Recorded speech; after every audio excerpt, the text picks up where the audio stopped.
You're listening to an Airwave Media Podcast. Hi, I'm Neil. And I'm Lauren. And we're the hosts of Curated by Chance, a new podcast. I'm an art curator who also teaches art history to engineers. And I'm a filmmaker and author who loves movies. And every week we use 3 random prompts from our trusty algorithm Chance that will help us come up with weekly topics to tell each other about, whether it be an artwork, a movie, a book, a TV show, a Broadway show, or even a pop culture event. So listen in every week to join us, 2 good friends who aren't going to apologize for excitedly talking about the things that we love. Spend less time staying in the know about all things gaming and more time actually watching and playing what you want with the IGN Daily Update podcast. All you need is a few minutes to hear the latest from IGN on the world of video games, movies, and television with news, previews, and reviews. So listen and subscribe to the IGN Daily Update wherever you get your podcasts. That's the IGN Daily Update wherever you get your podcasts.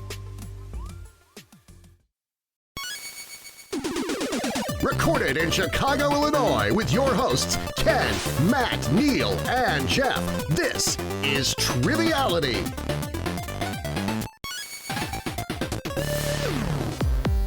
Hello and welcome to Triviality, the game where a lack of seriousness meets a little bit of knowledge. My name is Neil. I'm here with Ken, Jeff, Matt, and Julia. How is everyone today? Good morning.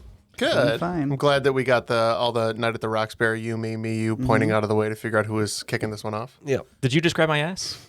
If anyone saw that movie, you probably know one. It's a long ago reference, but There wasn't a lot of Yes, and yes. Dan Hedaya. Julia, how are you today? I'm doing wonderful. How are y'all? Doing great. And you're writing today's game, which we're excited about. And before we started recording, you said that you were playtesting it over a few bottles of wine. How did that go? Yeah, it's fun. It's fun to do trivia when you had a bottle of wine or two. I'm just saying. So yes, I think this game will be fun.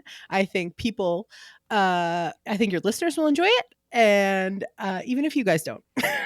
And you have been a sommelier, as we've been talking about. You've done all the courses and stuff. If someone wants to have the perfect glass of wine while playing trivia, what should they drink? Or what's your pairing that's good. choice for today's game? For today's game, yeah. For today's game. So I have really been getting into some Italian whites lately, and also some session wines, which are like a little lower in alcohol. So that's nice because then it's like an 8% alcohol wine. So you can have a couple of glasses while you're doing chores or while you're, watching your children or whatever. I'm not in charge. And yeah, you have children. You are definitely not in charge. Triviality does not endorse drinking while watching your children. Thank you for the disclaimer there. Yes. But yeah, I think if you see like a session wine, just give it a try and see how that goes. It's a nice like way to enjoy an afternoon into the evening. And for film people like Ken and myself, maybe you could try the Session 9 session wine, which will make you go insane after you have a glass of wine. That's just a film reference some people will get. But I'm thinking this like whole drinking and trivia thing would take off. I wonder if bars have ever thought of this idea. Yeah, right? we should look into that.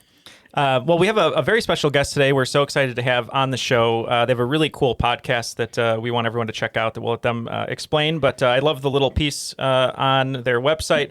They're an author, journalist, lecturer, and human guinea pig, host of the Puzzler podcast, AJ Jacobs. How are you, AJ? I'm doing mostly good. I would say 51% good, 49%, That's negative. the minimum required I just like for to good, be so honest. that's good. Yeah, exactly. That's all we can ask for. But I am delighted to be here. I love the show and very excited, and hopefully will only humiliate myself partially. Well, we're so That's happy my to have you here. We love your show, The Puzzler. I think the last episode, I think Mo Rocco was on, which is really cool. But tell people a little bit about your show and then everything else you got going on, because you have some really cool books as well. Thank you. Yes, it is a daily show that's trivia adjacent. So it is not a competitor to Triviality, but it is all about word puzzles. We have guests and we give them word puzzles that are very audio friendly. So for instance, just give you one quick example, we have one where the clue is a one word said in a certain way, and you have to guess the 2-word phrase. So if the clue were tide, then that is rising tide. But let me give you one. So another would be banana. Split. There it is. But Nice. you got to say both words. Banana split. Then you get the full. So that's yes, and we love doing it. It is a fun podcast to host, and I hope a fun podcast to listen to. Yeah, so make sure everybody checks that one out. Yeah, and there's a book that I remember reading that I really enjoyed, which I know a lot of people did. Just wanted to give you some flowers for that. The Year of Living Biblically. Great book. So thank thou, I guess.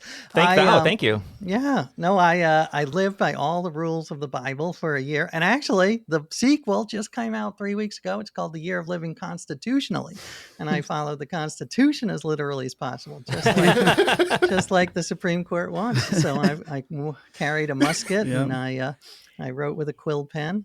Quartering Minutemen. I did quarter a soldier. My wife was not happy. Not like I didn't chop him up. It was just to be clear. He was just quartered, not drawn and quartered. Exactly. And one last thing on the books. My first book was called The Know-It-All, and the premise was I read the Encyclopedia Britannica, which used to be a thing in print, and tried to learn everything in the world, which is why trivia games are always extremely stressful for me, because I did learn a lot, but I also have forgotten 99.8%. And the stuff I do remember is stuff like opossums have 13 nipples arranged in a circular pattern. So like the important that. stuff. Yeah. Yeah, the important stuff. So Julia, question 8 sorry today. Sorry about question 11 there. Yes, thank you. I was hoping that would be a whole section, opossum nipples. It's the swing round. Name all the possum 10 nipples, 1 through 13. I mean, the most important question we need to know, though, is can you milk them, AJ? You can milk anything, as That's Ben true. Stiller pointed out. We're excited to have you here. You're going to be partnering with Matt today, and I think you came. I know it was a long discussion about your team name today, but I think you came up with a good one. Yes, this was Matt, actually, helping me out with my branding. He's better at branding than me. It's called The Puzzlers. We are The Puzzlers. All right, you're going to be the Puzzlers. Ken and Jeff, you're going to play today. I'm going to sit out and score keep. I don't know. What's our team name, Neil? You tell us. So just in honor... We had a messy conversation. We did. A team name just fell out of it. So in honor of movies that have sequels, but they want to continue the branding because they're worried people won't see the movie if they change the name, like Knives Out. They have to put a Knives Out story after the new title. You're going to be the Quizzlers, a bet, no Riz. Or the Quizzlers, a bet, no Riz story. So Bet, no Riz. For the kids. Sure, whatever that means. Whatever it means. Take what you want and eat it. But Julia, we're excited to play your game. Since you're hosting today and you are in charge, what rules would you like? We'll do normal rules drop. All right, Darren. Let's do Darren. The rules of the game are simple. 20 questions split into 2 rounds worth 10 points apiece. At halftime, there'll be a special swing round designed by this week's host. After regulation, players will enter the final round with the points that they've accumulated and will have a chance to wager 0 to 30 points on 5 categorized questions. At the end of the game, someone will be named the cream of the crop. The cream will rise to the top. Oh, yeah. I love the normal rules. Yep, Darren is a classic. Normal but classic. Just like MKTO. That's a Matt joke. All right, not. I don't know what Julia, that take it means. away. All right, guys. MKT. I'm writing it down for later. Okay. A theme will emerge throughout this game. I won't explicitly state it, but you should Discover be able to discover it as we go. All right. Round 1. Question 1. Your category is fearless.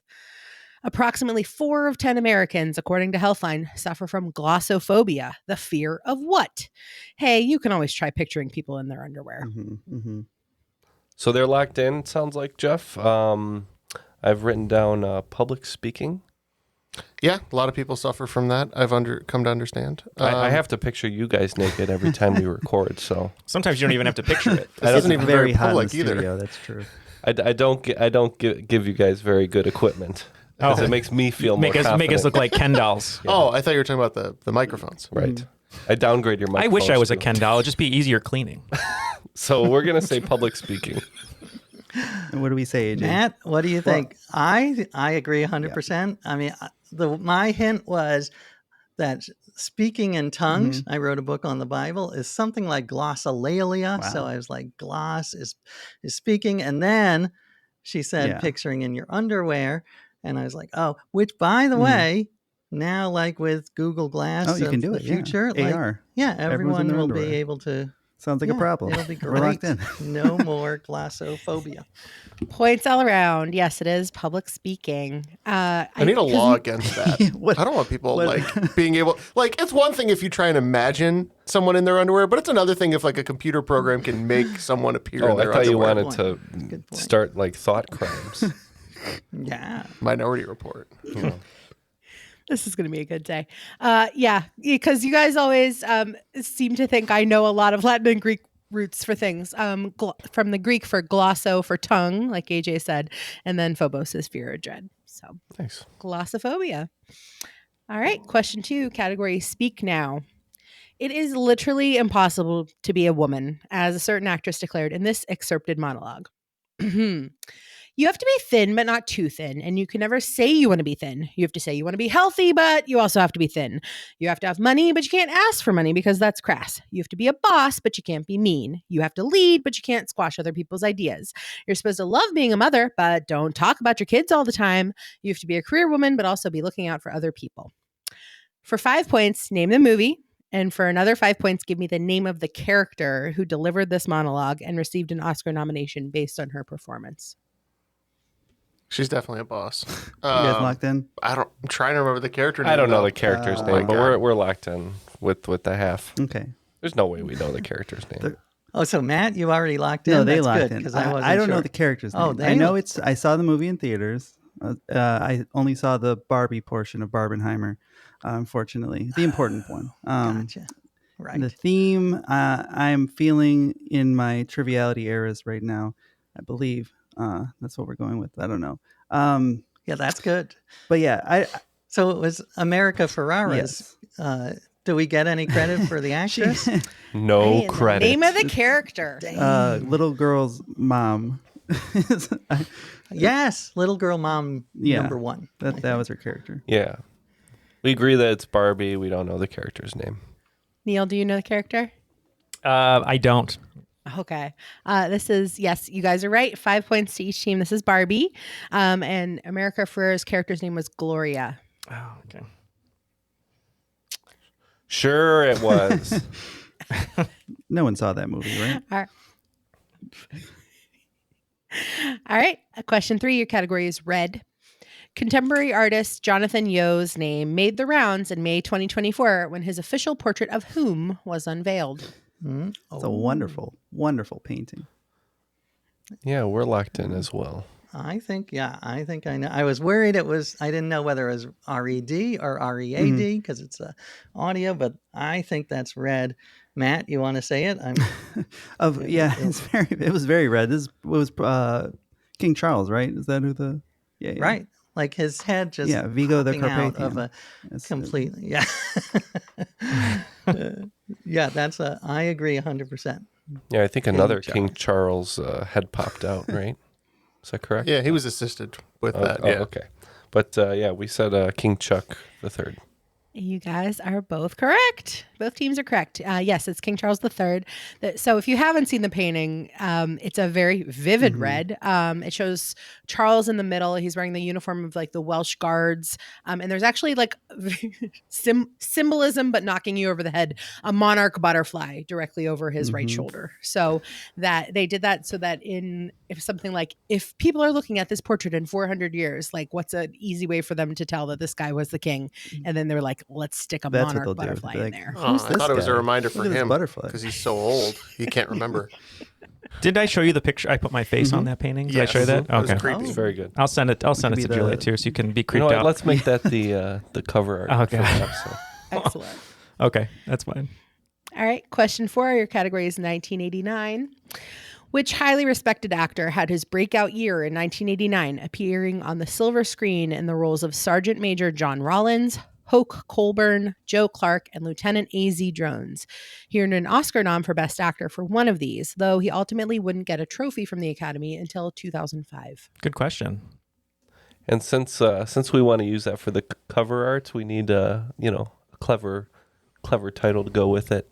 So I'm just gonna say King Neil the Rizzed, and that's gonna be the title. I'm just slapping it in there right Okay. now. King Neil the Riz. All right. These names sound really familiar, but I'm not really able to piece it together. So we're just gonna throw a guess out there. So they're guessing. AJ, you said you had something come to your mind. What were you thinking? Well, it was Mickey Rourke because he had been around a long time and then he run for the wrestler. Yeah. Or maybe he didn't. And yeah, that was just it. I don't have a strong sense that I'm right, but it felt like in the right vibe. Yeah, 80s. Mickey, what's your 80s thought? actor. Like he did like 9.5 weeks. Yeah. That was. It seems like a lot of like soldier roles in the 1989. I don't know. Right. But well, that was originally, I was thinking Denzel Washington because Glory, Yeah. was that around that time? But And Denzel he- won for Training Day, I think, earlier than 05. I think so. Gotcha. Maybe. I don't know. I'm good lock in with I almost said Mickey Rooney. Different guy. It's probably about Mickey as Rooney's the correct. wrestler. Very different movie, Mickey Rourke. but I would still watch it. Yeah, we're just guessing Terrence Howard. The names sound familiar, but we can't place them. All right. Unfortunately, we're not getting any points, though. One of the movies was named. The movies for this actor are Glory, Driving Miss Daisy, Lean on Me, and Johnny Handsome. Morgan Freeman. This is Morgan Freeman. This was like it was surprising to me because I was like, I've never seen like a very young Morgan Freeman. Well, like the youngest one you've seen on screen is really Glory because before that he was a theater actor. I didn't realize that. So what did he win for in 2005? $1 Million Baby. That's why Neil's here. Thank you, Neil. You're welcome. Flavor I text. played the chair. That was my joke. The greatest performance by a chair ever. All right. Question 5, category reputation. Per the 2024 Axios Harris Poll 100 Reputation Rankings, released on May 24th, 2024, which 6-letter tech firm holds the #1 spot for best company in America? You might know them for their GPUs or systems on a chip. Yeah. So, I mean, the first one that came to mind was Google, which has 6 letters. Also 6 letters if you spell it properly, Googol. I should get a little extra bonus. You get think. nothing. You get the privilege of pointing out that you knew that. One Google points for us. No one can catch us. Yeah, I think I don't know. Wait, what is GPU again? it's the processors, I believe. Oh, well then, but then Intel makes processors, but that's only 5 letters. I originally wrote Intel, and I'm like, is there 6 letters? I like Google because they always get voted as a good company to work for because they have ping pong tables and smoothies in their studio. So I think Google's a good Right, answer. Fair enough. Yeah. I did go to the Googleplex once a long time ago when they still had a ball pit for adults, but I think for hygiene reasons they took that out. After the MRSA breakout, they removed the ball pit. Exactly. They lost half their workforce. We said NVIDIA. The answer is NVIDIA. Damn. Good I don't even know what job, that is. Twizzlers. Yeah. Yeah, so Obviously, they're you don't own any of their stock, and I don't either. Okay. But I wish I did lately. Yeah. NVIDIA. They're a software and a fabless company, which means like they design and sell hardware devices, but they don't like make them themselves. So they do like graphics processing units, GPUs. They also have a lot of system on a chip units for like mobile computing and the automotive market too. All right. Heavily Sorry, investing Matt. into AI technologies. Their stock has been exploding, and they're one of the newest trillion-dollar market cap companies. After 5 questions in the first round, both teams having fun in the ball pit. The Puzzlers with 25 and the Quizzlers, a Bet No Risk story with 35. Very close. You have to say the full name every time. Oh, yeah. Yes. Bet. All right. Question 6, category lover. In which 1967 landmark civil rights decision did the U.S. Supreme Court rule that laws banning interracial marriage violate the 14th Amendment to the U.S. Constitution? I can just say my last book that came out 3 weeks ago is about the Constitution. So if I did not get this, it would be hugely embarrassing. All right, so are you guys locked in that I case? feel we're pretty locked in. Okay, so I know it's loving versus. So the state. question is, what state Yeah. was sued? Famously portrayed on screen, the movie Loving, Joel Egerton. Yeah. I saw it. Yeah. Do you remember the state? Virginia. We'll say Virginia. I always heard that Virginia was for lovers. AJ, is this true? Well, now after the verdict, yes. They should have an asterisk. Virginia is for lovers, asterisk. As long as the Supreme Court, whatever year. Since 1967. So you agree with Loving versus Virginia? I then? do think I was hoping you could get away with Loving, like Dobbs or Bruin. You just say the one. But if you have to do the whole thing, yes, I think it was Virginia. Points to both teams. It is Loving versus Virginia. Loving v. Virginia. Yay. So yeah, the Supreme Court's decision, it ended all race-based legal restrictions on marriage in the U.S. And then starting in 2013, they were using this as precedent in the federal court decisions that were dealing with restrictions on same-sex marriage, calling that unconstitutional. So it was included in the U.S. Supreme Court decision for Obergefell v. Hodges from 2015 as well. So very important case for everybody to know. Great job. Now 5 more Constitution questions and then 10 Bible questions. Thank you, Julia. Please do it. Come on. This one I feel is right up Matt's alley. Question 7, your category is folklore. Seen at the Fantastical Bestiarium, what fabled beast of yore is a horse with the head of a rabbit and the body of a rabbit? If it's from The Simpsons and it's a real thing, I know the answer. We'll lock in because I think I'm right. All right, Matt, I feel good because I don't know. So assuming Matt is correct and it's from The Simpsons, I don't know what they called it. I can't remember the specific joke. Maybe like a chimera or something. I mean, a chimera is an actual like mythical creature, right? Yeah. Yeah. But what do they call it on the show? Like, clearly it's a rabbit, but yeah. We'll say chimera. Yeah, I believe this is at Chief Wickham's, whatever that was. He said the thing runs away and Lisa's like, come back here, bunny. And he's like, come back here, Esquilax. I believe it's an Esquilax. It is the legendary Esquilax. Sorry, yeah. I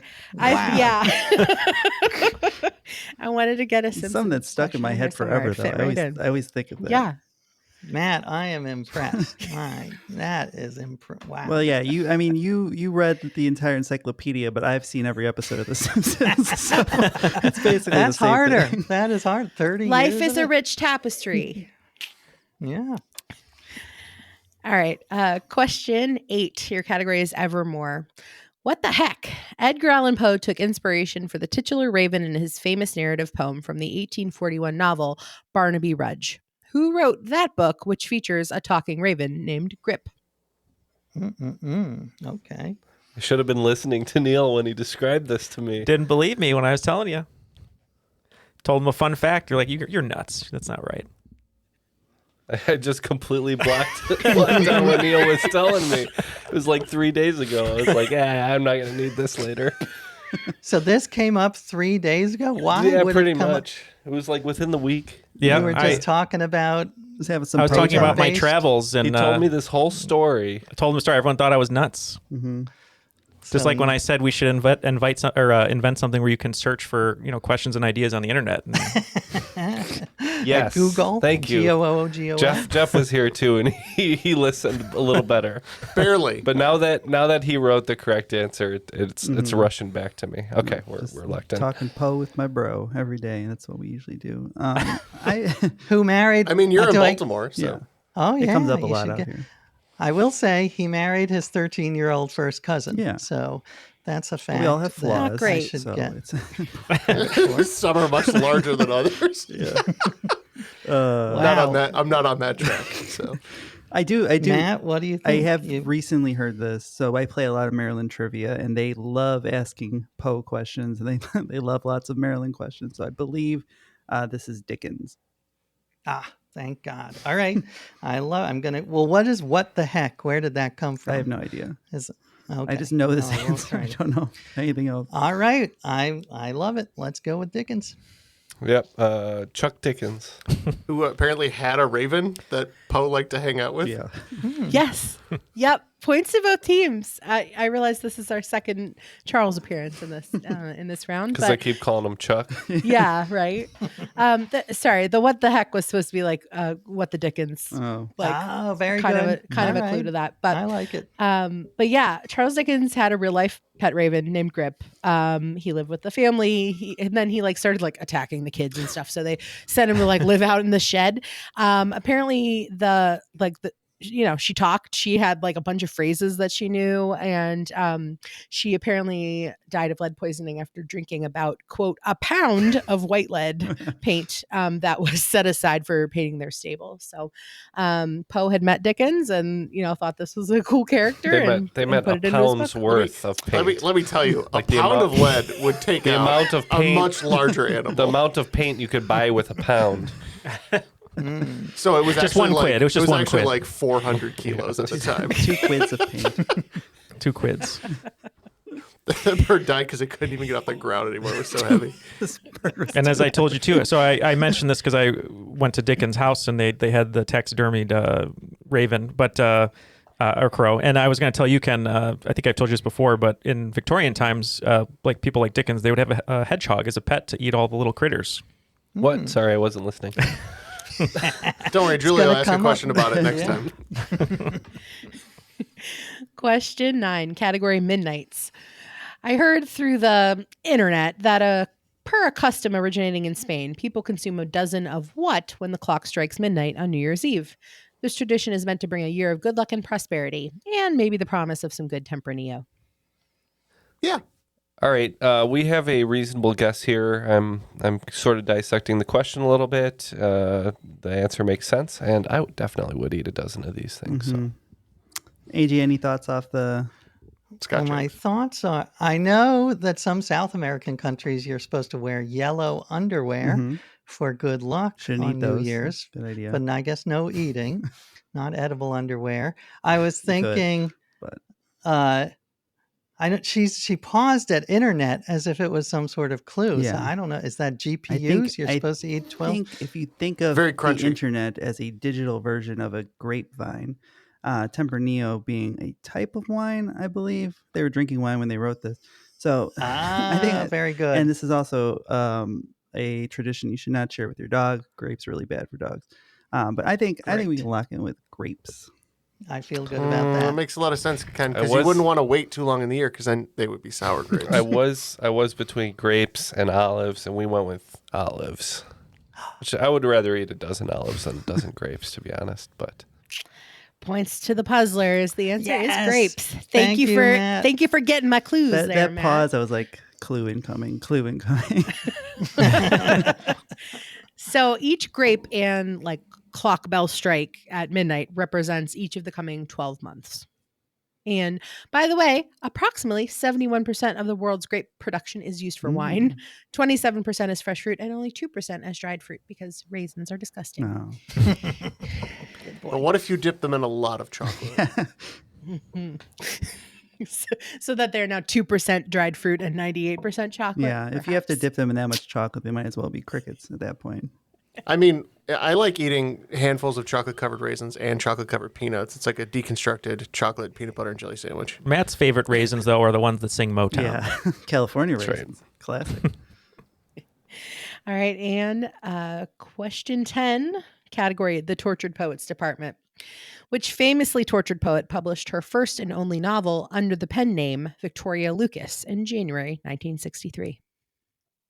Jeff and I have agreed on an answer. We both wrote the same name, which is good. Mm-hmm. No arguing. Well, they wrote the same name. Is it possible we would write the same name, AJ? Do you have any ideas? My guess, I didn't know that this person, if it's the right, used a pseudonym, but my guess was Sylvia Plath. Mm-hmm. Yeah, that time period works out. And she seems to be the answer to lots of questions about poets from the era. So I would be 100% happy to lock in with Sylvia Plath. And we would be equally happy to lock in with Sylvia Plath. Points to both teams. The answer is Sylvia Plath, and that book is obviously The Bell Jar. She's also known for her poetry volume, The Colossus, and other poems, as well as Ariel, which was published posthumously She actually received a posthumous award for the Pulitzer Prize in Poetry in 1981. Julia is just the queen of flavor text. Thank you, Julia. You have the best questions. So after the first round, it looks like the Quizlers, A Bet No Riz Story, are picking up 30 points in the second half, bringing their total to 65. And the Puzzlers were perfect in the second half of the first round, picking up 50, bringing their total to 75. Oh my God. Come back. It's exciting. Before we get to the swing round, I just wanted to mention if you'd like to come support the show, you can go to patreon.com/trivialitypodcast. For as little as $1 a month, you can get all of our newest episodes ad-free, so you don't have to hear us yammer about Patreon here or hear any of the other ads that our network Airwave Media gives. But if you'd like to donate at least $5 a month, you can get all of our extra bonus audio content. We have about 60 hours of bonus audio content already there, and then you get weekly Patreon bonuses, which are quizzes every week, including a Ask Me Anything style crop drop at the end of the month. But lots of content there if you want more of us talking and being ridiculous, a lot more of a lack of seriousness. So go to patreon.com/trivialitypodcast today and help support the show. All right, so let's jump on into the swing round. Julia, what do you got? All right. I hope you guys enjoy this one. This swing round is called Track Listings. I'm going to give you a year along with a few of the track IDs and titles from some very famous albums of the 1990s. Partial credit is available here. So for a full 5 points each, you have to give me both the artist and the album title. If you can only correctly name the artist, that's 2 points. All right. Number 1 from 1990, track 1, The Thunder Rolls. Track 5, Friends in Low Places. Track 7, Unanswered Prayers. Number 2 from 1991, track 5, Suck My Kiss. Track 9, Give It Away. And track 11, Under the Bridge. Number 3 from 1992, track 2, Dre Day. Track 3, Let Me Ride. And track 5, Nothing But a G Thing. All right. Number 4 from 1993, track 5, Can It All Be So Simple. Track 8, CREAM. And track 10, Protect Your Neck. Number 5 from 1994, track 4, Gotta Get Away. Track 7, Come Out and Play. Track 8, Self-Esteem. Number 6 from 1995, track 1, All I Really Want. Track 4, Hand in My Pocket. Track 8, Head Over Feet. Number 7 from 1996, track 1, Sleep to Dream. Track 3, Shadow Boxer. Track 4, Criminal. Number 8 from 1997, track 4, Don't Be Stupid, parentheses, You Know I Love You. Track 5, From This Moment On. Track 10, You're Still the One. Number 9 from 1998, track 3, X Factor. Track 5, Doo Wop, parentheses, That Thing. Track 13, Everything is Everything. And finally, number 10 from 1999, track 3, Put Your Lights On. Track 5, Smooth. And track 7, Maria Maria. I'll give you a minute to think about it, and then we'll be back with your answers. Are you earning and investing in the stock market? In real estate? How about in relationships? Are you earning and investing in your life? I'm Doc G, semi-retired hospice physician and host of the Earn and Invest podcast, where we have the 201 or next level conversations about money and life. Not only how you make money and grow it, but also how you use your wealth to create a better and more fulfilling existence. Join us every Monday and Thursday wherever you listen to fine podcasts. We are back. We have some of these answers, and once again, we'll get 2 points for the artist, 5 points for the album title.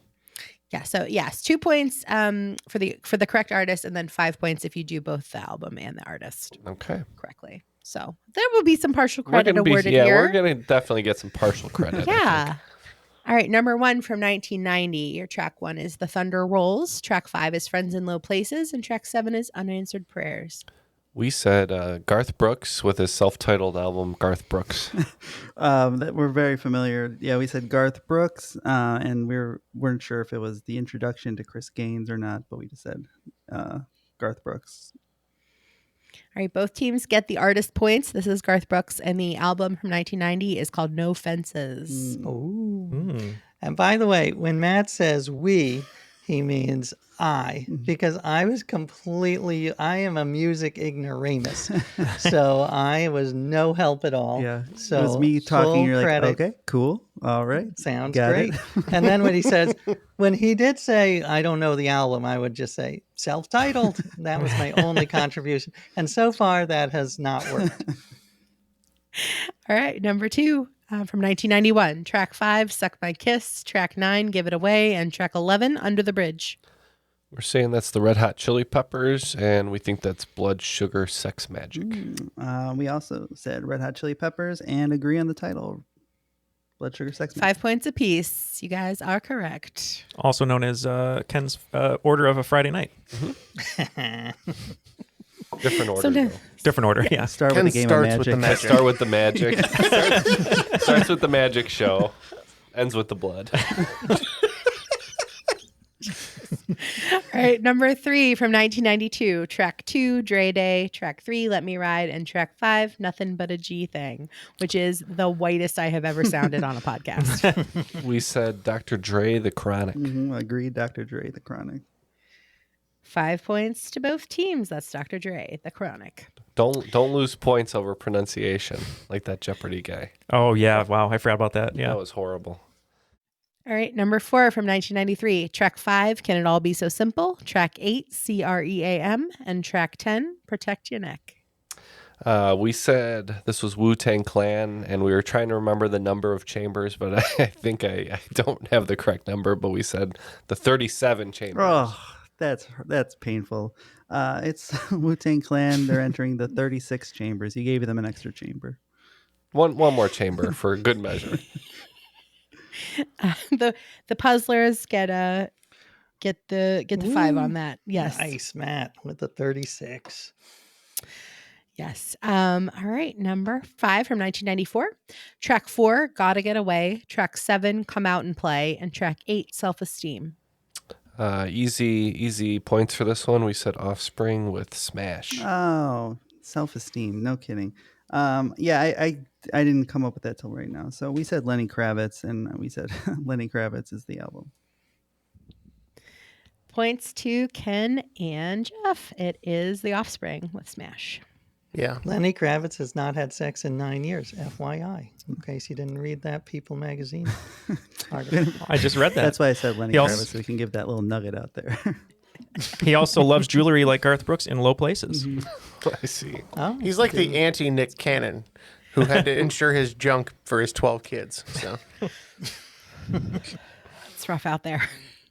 All right. Question 6 from 1995. Track 1, All I Really Want. Track 4, Hand in My Pocket. And track 8, Head Over Feet. And I have to say, there were like 6 other like number 1 singles from this album that I did not list because I didn't want to give it all away. Oh, yeah. And all of them are about Dave Coulier.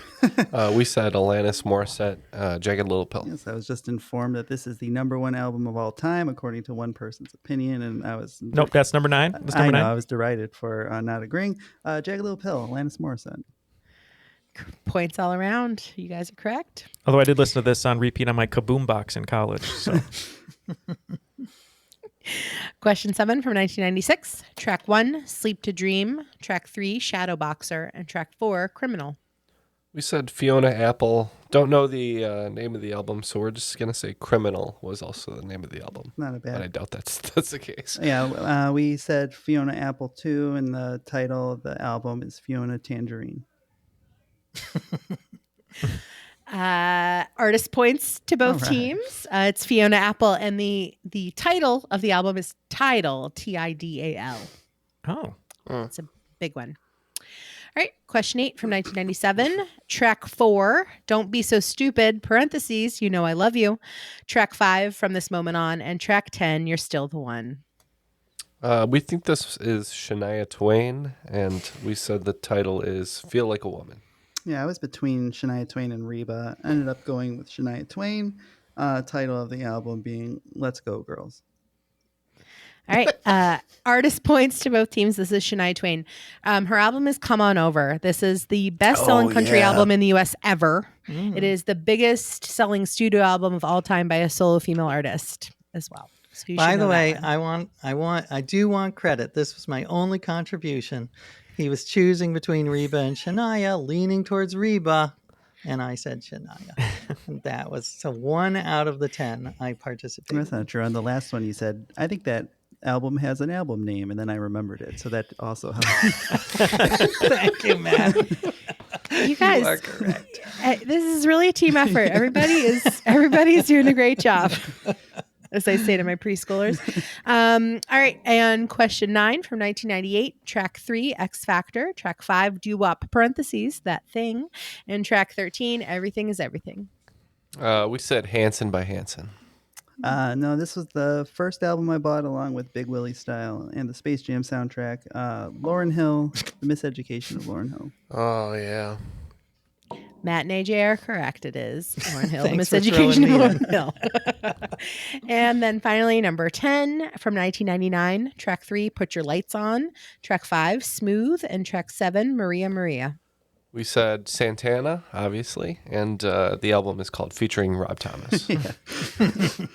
Yes, that's what I originally was thinking, but then I think I came up with it. We said Carlos Santana. I think it was Supernatural. So here's the thing. Uh-oh. Is Ken and Jeff are going to get the 2 points for the artist because this is not Carlos Santana solo. This is the band Santana. Mm-hmm. Mm-hmm. So I have to give it to them. But the album is called Supernatural. So Neil, as the pointsman, do you want to be generous and give them the 3? We'll give them the 3 points for artist. We'll give them the 3 points for an album. 3 points. Okay. All right. That's up to you. Host discretion. That's the passing it back. It's the give and go. And now you have to make a decision. After the swing round, it looks like Team The Quizzlers, A Bet No Riz Story, picking up 30 points, bringing their total to 95. And the Puzzlers picking up 34 points, bringing their total to 109. All right. Round 2, question 1. Your category is This Is Why We Can't Have Nice Things. Casino mogul and art collector Steve Wynn purchased a painting called Le Rêve in a private sale for 2001 for an estimated $60 million. 5 years later, he was set to sell the painting for $139 million, except he accidentally thrust his elbow through the canvas while showing the work to a group of friends. Which artist created that painting in 1932? I think I remember this. I could be wrong. What were you thinking? What were you leaning towards? I mean, because I remember reading an article and there were all these famous people there, like Steve Martin. Mm-hmm. I think it was a Picasso. So my first thought was Picasso too, because people don't realize that was the actual era he lived in was the 30s and 40s possibly. So I was leaning Picasso before you said anything. So I think we can lock that in. All right, we want Picasso. We do too. Points to both teams. It's Pablo Picasso. The painting itself is kind of like the portrait of a sleeping woman, except that there's like an erect penis painted into her face. And so that was done later by some. I mean, she does have half a breast out as well. So just half. Yeah, it's an erotic painting, if you will. Okay. So yes, he was Wynn was all set to sell this for $139 million. Then it had to get repaired. It cost like $90,000 to repair the tear in the canvas. Then it got revalued, and then he filed for an insurance claim with Lloyd's of London about it. And then the original the guy that wanted to buy it in the first place, Stephen A. Cohen, who is a businessman, and I think right now he's like a part owner of the Mets. He went ahead and he bought it in 2013 for more than he was going to pay for it last time before it got broken. He paid $155 million for it, which was at that point in time like definitely one of the highest selling single paintings at auction. You shouldn't be able to profit off of something you stick your elbow through. Let me explain something about the art market. It's a way for wealthy chaotic. people to hide their money. Yes, I understand. And So it wait. is not a market. He poked it with his erect penis. I missed that. It was an erotic painting. In that case, it would have been well over $200 million. Yeah. Nice. I think the repair would only take a couple minutes at the pin. It tripped and fell into it. They changed the name of the artist to Picasso. Question 2, category, we are never, ever getting back together. Which treaty signed in 1783 marked the official end of the American Revolutionary War and recognized the 13 colonies to be free sovereign states independent of Great Britain? Was that in the Constitution? Do you remember that part? Well, it was a little before the I think I know it. We're locked in. It will be embarrassing if I don't, but I'm pretty sure. They're locked in. Which treaty were you thinking? I was thinking Paris. I was thinking Paris too. I answered the Treaty of Paris for everything, and I think this time it might be right. Right, but they always sign treaties over there. That's the only place they sign treaties. I agree. We're going to go with Treaty of Paris. We also said Treaty of Paris. Points to both teams. It is the Treaty of Paris. And Matt, like you said, it is pretty much a good guess to put. Yeah. I think they've done like 8 very significant ones there. So yes, this of course set the boundaries between British North America, later Canada, and the US on lines that the British labeled exceedingly generous. So it was drafted in 1782, signed at the Hotel du York in Paris in September 1783 by John Adams, Benjamin Franklin, John Jay, and from the British side, David Hartley. Learn something today. All right. Question 3, your category is Shake It Off. In the Winter Olympics, which sport has its competitors riding headfirst, solo, and prone on a flat sled down a frozen track? We're locked in. So it's so dangerous. Well, I mean, it's one of 2, but I think I know. It's one of luge or skeleton. Or skeleton. I think, is skeleton the one where they're face That's forward? what I think, because because if you crash, you become a skeleton. It sounds way more dangerous. Yeah. It is a very appropriate name. Yeah. That was like my first broken thought. bones. I was thinking luge, and then I'm like, no way, because luge is backwards, so skeleton makes sense. Yeah. Let's lock in skeleton. We said skeleton. Neither of them sound fun to me. Both teams get points, though. It is skeleton. And in luge is, again, one people commonly get confused with it. And luge, you are on your back and sledding down feet first, as opposed to skeleton, which is head first on your stomach. Don't Apparently, they get like 100 miles an hour? That's like crazy. Yes. Yeah. Just like steer with your shoulder blades. It's nonsense. Yeah. The rider experiences accelerations up to 5G and reaches speeds over 130 kilometers per hour, which is like 81 miles an hour. Yeah, that's crazy. I'm just grateful I'm not a skeleton dad. Like I have to watch my kid do that. That would be on the other side, if you participate in skeleton, like you're probably making the Olympics, because I doubt that there's enough living skeletoners. Sure, what if 20? And if you screw up, you're just done. That's Yeah. it. Like you don't have to worry about it. It's spinal compression for the There's no win. shame of I think losing we because just you're wrote the dead. sequel to Cool Runnings, guys. Cool skeletons. All right. Question 4, category So Long London. As of this recording in June 2024, Sadiq Khan is still the mayor of London, a position which he has served since 2016. Who was his predecessor in that role? A controversial figure with an affinity for partying. Matt, what do you? I mean, I remember. The problem is, I've been reading about Boris Yeltsin. I've been reading for some reason, and I know it's not Boris Yeltsin.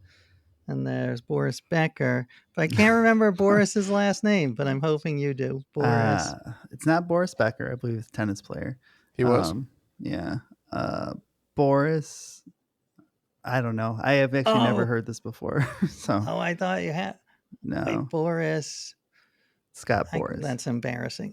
We get half point for Boris, right? Yeah. Boris last name. As much as Are I you sure you don't want to take a lucky guess? Oh no, it is Boris Johnson.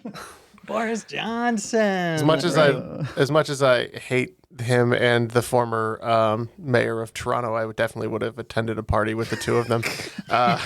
We said Boris Johnson. That's right. Boris Johnson is the answer. Yes. The one time a Lucky Johnson would have been right. Dang. Right. Again, Treaty of Paris and then Johnson. Those are perfect fill in the blanks. So after playing mayor for 6 years, Boris Johnson ended up as leader of the Conservative Party in 2019, and then he was Prime Minister of the UK for 3 years. He stepped down he stepped down in July 2022 after a series of successive scandals, including Partygate. Yeah, could you imagine? He also Good has thing like we don't 9 have a leader children. like that. He also has like 9 very young children, which is another wild thing, I guess. That's why his hair's always in disarray. It's like proof that you can like trip and fall and somehow end up higher than you started. All right, question 5. Your category is Mastermind. Hosting the same major tournament annually since 1934, which for-profit American Golf Club is on the site of the former Fruitland Nurseries. Each of its 18 holes has a distinctive plant nearby and is named accordingly, starting at tea olive and ending at holly. Matt, how's it going? Well, I mean, it's the Masters tournament, right? Yeah, and that's Augusta National. I Augusta believe. National. Thank you. So we're locked in. We also said Augusta National. Points to both teams. It's the Augusta National Golf Club. I thought it was fascinating. Like all of the holes are named, like they refer to them as being after the plants. And so they have a whole like index on their site of them and like how they care for the plants and this and that. And it's kind of a nice nod to its former life as a nursery. And the 2024 winner of the Masters was Scotty Scheffler, who also won in 2022. After 5 questions, it looks like the scores are like some of the plants mentioned, very high. The puzzlers are picking up 40 points, bringing their total to 149. And the Quizzlers, a bet no risk story, perfect in the first half, bringing up 50 points, their score to 145. Close game. Very close. Anybody's. It's anybody's game, guys. I've heard that. Question 6, category is the last great American dynasty. The J. Paul Getty Museum, often referred to as the Getty, is an art museum in LA with 2 campuses and a massive endowment. In 1957, J. Paul Getty was named the richest living American. In which industry did he make all that gold? Jeff, you also have a massive endowment. Do you know the answer to this question? But not when you picture him naked. Correct. I don't remember. My sense was oil. Yeah. I feel it was, it wasn't like ferries, like Vanderbilt. And ships. Rockefellers. Yeah. I think oil. That's what I felt. That Lots was of people. what. Yeah, it made lots of people wealthy. So we can lock in with oil. Yeah, Ken we and I thought it were- was an easy transition to like oil paints. So we also said oil. Yes. Oh, yeah. I didn't even realize that, but yeah, you guys both I got mean, I it. made It that is up, oil. Ken and I were sipping some of that Texas tea, black gold, if you will. Gold. Yes. At the time of his death in 1976, he was worth more than $6 billion. That's about $25 billion today. Poor. Which is But nothing. he was Pathetic. like amazingly frugal though. Like he's one of those rich people that would like reuse tea bags and stuff. When his like grandson was kidnapped in 1973, like he refused to pay the ransom because he said like, well, he has 13 other grandchildren. He thought like if he paid this ransom, then Yeah, the others would they're all all get getting kidnapped too. kidnapped. It was like a wild story. So if you don't know it, you should definitely listen more about it or read more about it. But And there's a movie about that too. I saw a movie Yes. on that. And also, I think he was the one who installed a payphone for people who were visiting his house. But maybe You are that was correct. yeah, Yep. that What was an him. ass. Yep. Yeah. Total ass. That's the thing is like I do believe this one, but like most of the like they're really frugal billionaire stories are total PR bull. I saw a Cribs with Ja Rule where he put an ATM machine in his kitchen for poker games and charged like 5% fee on it. And he's Well, living it up, needed man. Genius. That's how the He rich did stay the rich. fire festival, wasn't he? The fire Yeah, festival. yeah, So he's he a- needed he's some a- money back. He's a sound businessman, Ja Rule. Question 7, category long story short.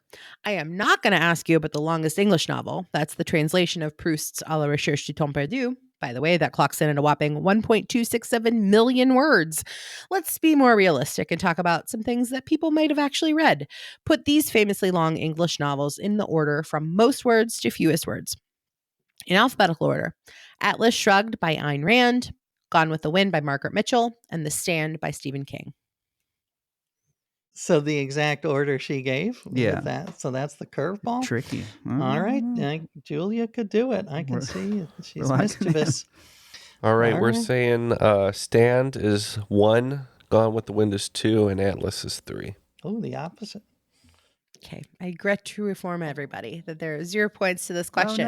no. For most to fewest, Atlas Shrugged, 561,996 words. Next up is The Stand with 472,376 words, and then Gone with the Wind, 418,053 words. Apparently, Atlas Shrugged's original publication was over 1,100 pages, nearly 1,200, which Too is many pages.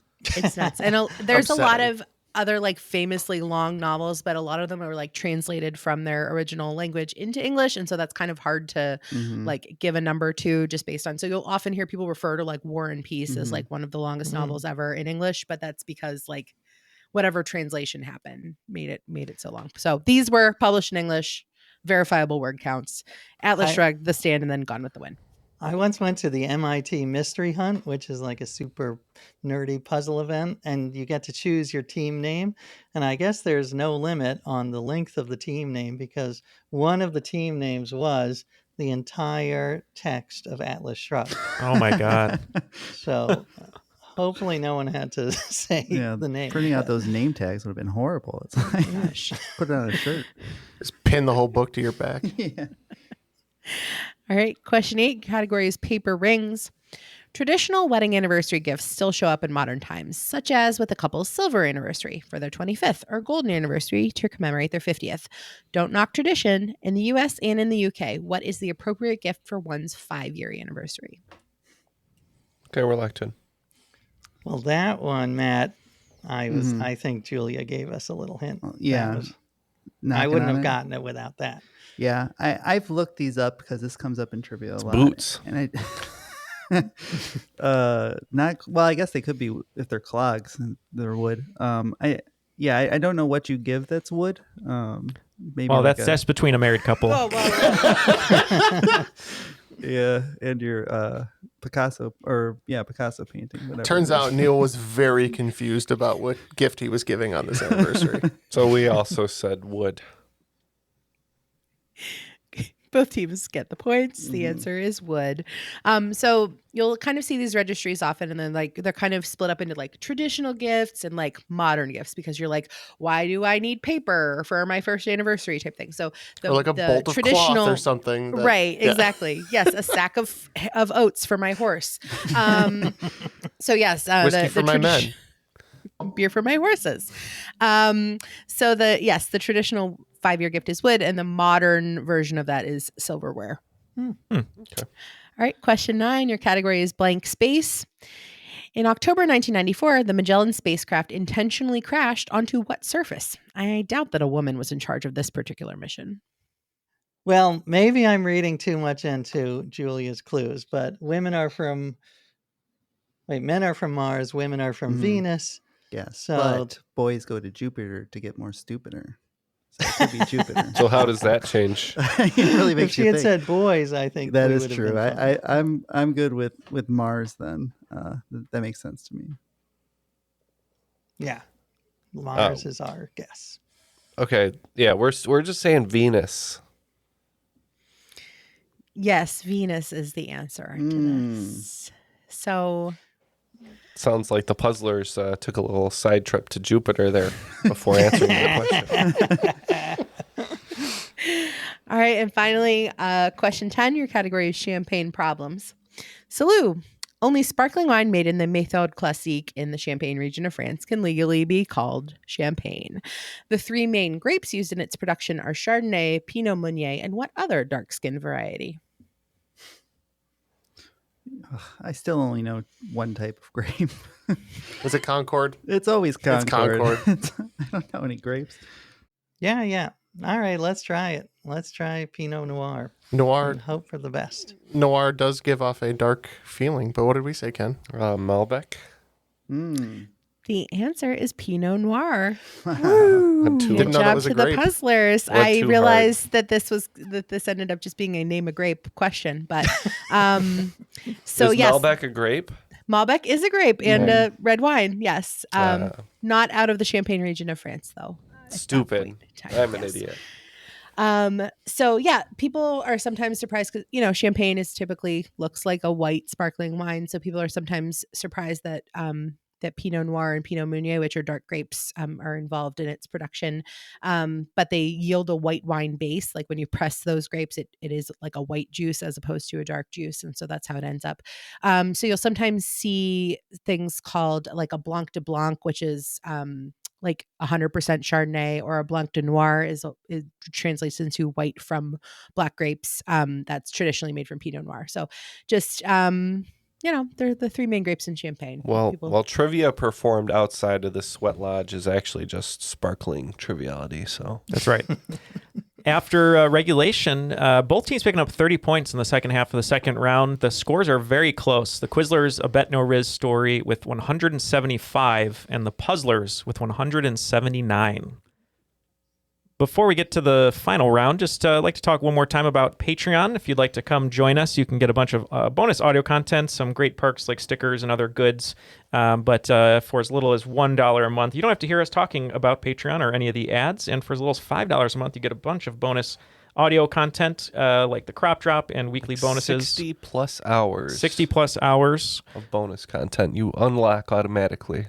Right, exactly. And if you want to be like AJ, who lived a year biblically, lived a year constitutionally, you can live a year with Triviality Patreon by just listening to our Patreon over and over again for an entire year and probably make yourself a little dumber. But we hope to see you over there if you'd like to help support the show. And you can do so at patreon.com/Triviality Podcast. Let's go to the final and find out the categories.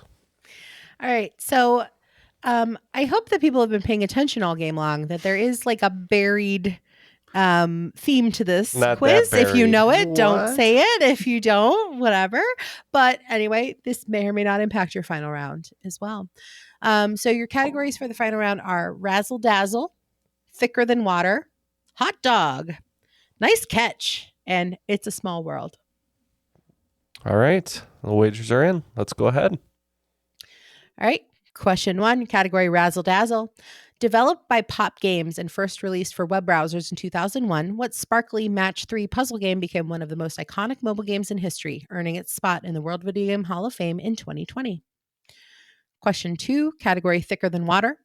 Journalist John Carreyrou chronicles the rise and fall of health technology company Theranos in what thrilling 2018 nonfiction bestseller? Question 3, category Hot Dog. Love Never Dies, the official 2010 prequel to Phantom of the Opera, is set at what location in 1907, roughly 10 years after and 3,600 miles from the original events at the Paris Opera House? In real life, this was the largest amusement area in the U.S., containing 3 competing theme parks by the first decade of the 20th century. Question 4, category Nice Catch.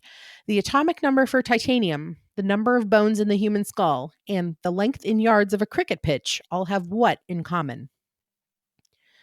And finally, question 5, your category, It's a Small World.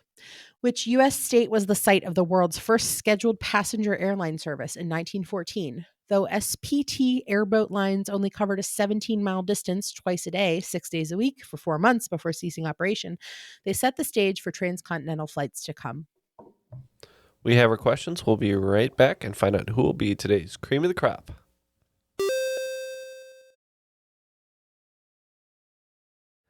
All right, we are back, and Julia is very excited to see how this is going to shake out with these answers. So let's go ahead and get these questions one more time. All right, question 1, category Razzle Dazzle.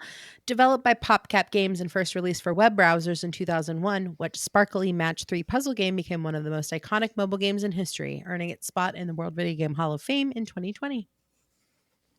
So I think for 30 points, I believe this is Bejeweled, a game I used to play when I was a kid. Yeah, we wagered 30 on all of ours, and we agree. A little before Candy Crush, we said Bejeweled.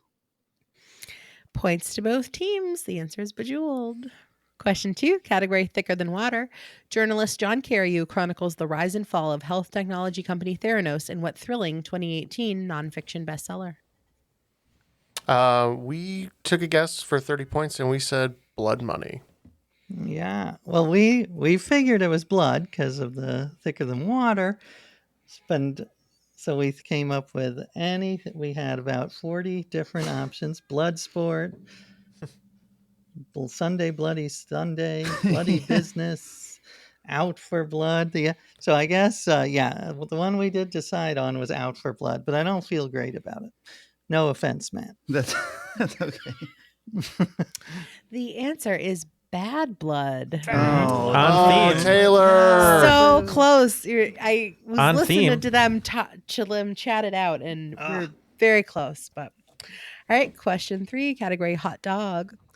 Love Never Dies, the official 2010 sequel to Phantom of the Opera, is set at what location in 1907, roughly 10 years after and 3,600 miles from the original event at the Paris Opera House? We said Coney Island. Oh, I'm supposed to say yes. We also said Coney Island, and we feel good about that one. Good job to both teams. Yes, the answer is Coney Island, which when you hear about Phantom of the Opera, you think, wow, what's the next place that the Phantom should go? Naturally, Coney Island. Yes, so this came out, I think, in 2010.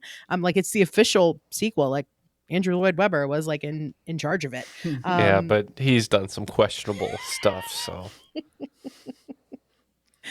All right, question 4. Category is nice catch. The atomic number for titanium, the number of bones in the human skull, and length in yards of a cricket pitch all have what in common? I often get caught with this myself. We said 22. Yeah, on this one, I was feeling 22. Good job, you guys. Yes, the answer is 22. All right, so right before question 5 here, it's all going to come down to this last question. So let's see how it shakes out. All right, question 5. Category, it's a small world. Which U.S. state was the site of the world's first scheduled passenger airline service in 1914? Though SPT airboat lines only covered a 17-mile distance twice a day, 6 days a week for 4 months before ceasing operation, they set the stage for transcontinental flights to come. We said Florida. Yeah, I'm really nervous about this one. But wait, if we both get it wrong, I think we're safe. We'll see. We said you need to calm down. I think it's Florida, so we're going Florida. My favorite track from the Tortured Poets Department featuring Florence and the Machine. The answer is Florida. Woo! After all of that, the scores are very close as they were going into the final round. The Quizzlers, a Bet No Riz story, picking up 90 points, bringing their total to 265. But with just 4 points more, the Puzzlers, also picking up 90 points, are going to end the game with 269 points and are today's cream of the crop. I am the cream. Wow. Well, thank you, Matt. I Well feel done. I'm middle of the crop, but with Matt, we rose to the cream of the crop. So thank you, Matt. It's a great game. Yes, great questions. Great game by Julia, as always. The queen of flavor text, wonderful question writer. Thank you, Julia. AJ, thank you so much for being here today. Where can people find you, all the great projects you're doing, and of course, and come listening to you over at The Puzzler? Well, thank you. Yes, at the Puzzler is on all your favorite podcast platforms, and it's a daily iHeart show. Jeez, it's a daily iHeart show. That's better. And yeah, my new book is out wherever you buy books, called The Year of Living Constitutionally, with lots of constitutional trivia, like that there are spelling mistakes in the Constitution. It's a perfect document, though, AJ. It's perfect. Well, they did perfectly imperfect spelling mistake. Well, how do you explain that Pennsylvania is spelled 2 different ways? So I could excuse, choose is spelled CHUSE, which, maybe that was the spelling then. But if you have 2 different spellings of the same word, that's a tough one. That's a tough one to justify. Well, thank you so much, AJ. Make sure everyone checks it out, and hopefully we'll work behind the scenes. Maybe you'll hear us on an episode there, which would be fun, and have AJ quiz us the next time. Thanks so much, everyone, for joining us today. We had a great time. But Ken, before we go, where should people check out some of the other shows that are on the same network as us? Yes, go to airwavemedia.com. Airwave is our network. You can find other great podcasts such as The Art of Crime, The Civil War, which I believe is about the American Civil War and not the new film that's come out, and Monster Marvel. Talk. Yeah, and definitely Alex Garland's Civil War, Matt. Fair enough. Well, thank you very much once again to AJ, and for Julia, Ken, Matt, and Jeff. My name is Neil. That was another episode of Triviality. We'll see you next week.